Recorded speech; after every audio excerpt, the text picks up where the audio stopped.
we are going to talk about the TPP, that stands for Trans-Pacific Partnership. What is the TPP? The Trans-Pacific Partnership is a multinational trade agreement among countries that border the Pacific Ocean region. There are 12 members. They are Australia, Brunei, Canada, Chile, Japan, Malaysia, Mexico, New Zealand, Peru, Singapore, and Vietnam. There used to be 12 countries until the new President of the United States, Donald Trump, decided to sign an executive order to back up the United States offering this agreement in January of 2007. Originally, the TPP was called the Trans-Pacific Strategic Economic Partnership Agreement, and only 4 countries were part of it: Brunei, Chile, Singapore, and New Zealand. Said agreement was signed in 2005 with the intention to attract strong economies to create a more powerful and meaningful agreement. In 2008, countries began discussing about joining the affiliation, but it was not after a long and complicated process that took almost 7 years that the nations found common ground and came to an agreement that was signed the February 4th of 2016 in Auckland, New Zealand. Now, we will discuss about the goals, logistics, and characteristics, and a little bit of history of the Trans-Pacific Partnership. First, let's talk about the goals for the TPP. The pact aimed to deepen economic ties between these nations, slashing tariffs, fostering trade, and boosting growth. Members had also hoped for closer relationships in terms of economic policies and regulations.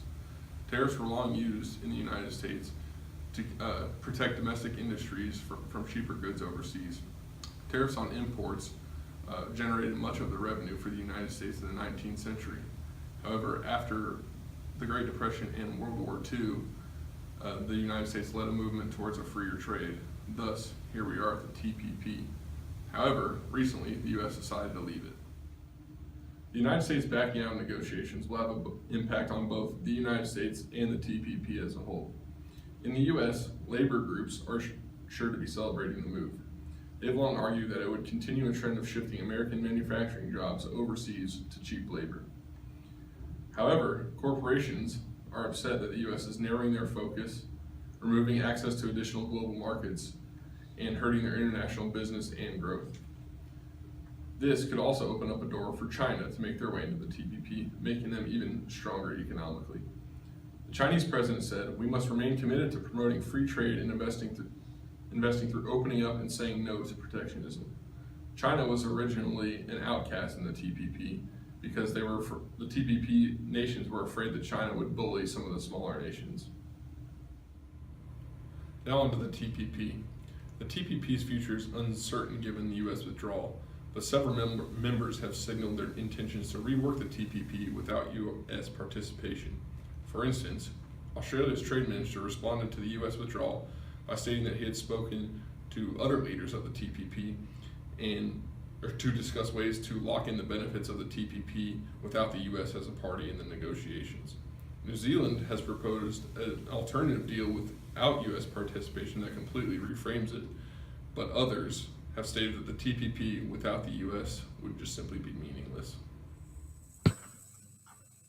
Now for the logistics behind the TPP agreement.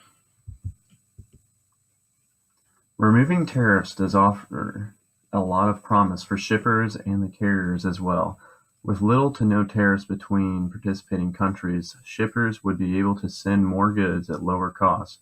In turn, transporting more goods would mean more business for oceanic carriers, a much-needed boom in a time of utter stagnation due to the current demand and overcapacity crisis they are currently facing. While it might be a little presumptuous to assume that this would instantaneously send the world awry in terms of shipping demand, it would prove to be a benefit of logistics sector in the long run. With exports seeing a boost of $357 billion, modes of transportation, including air, sea, truck, and intermodal, would see increased demand to get the exported goods to the ports then shipped via ocean freight or by air. With roughly 18,000 reductions in tariffs, lead times for all modes should decrease significantly, causing an increase in imports and exports.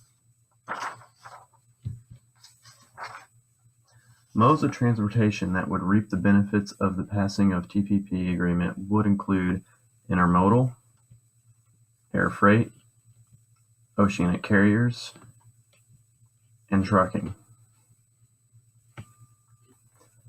Lastly, China. With the participating countries all in favor of exclusion of China from the TPP, there are still questions as to how it will affect the country overall. According to Ma Yun, a top economist of China, he predicted a 2.2% drop in the mainland GDP. His simulation results show that with China's accession compared to the scenario of China not joining, China will lose 2.2% of GDP.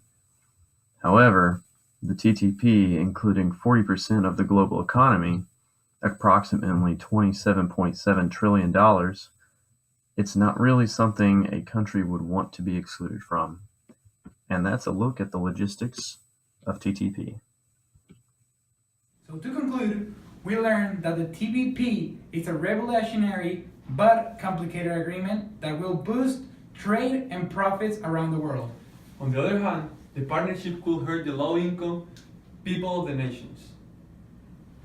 But not being part of the biggest agreement of the world that represents 1/3 of the world trade wouldn't be the smartest decision. Thanks for watching it. I hope you enjoy. Until next time.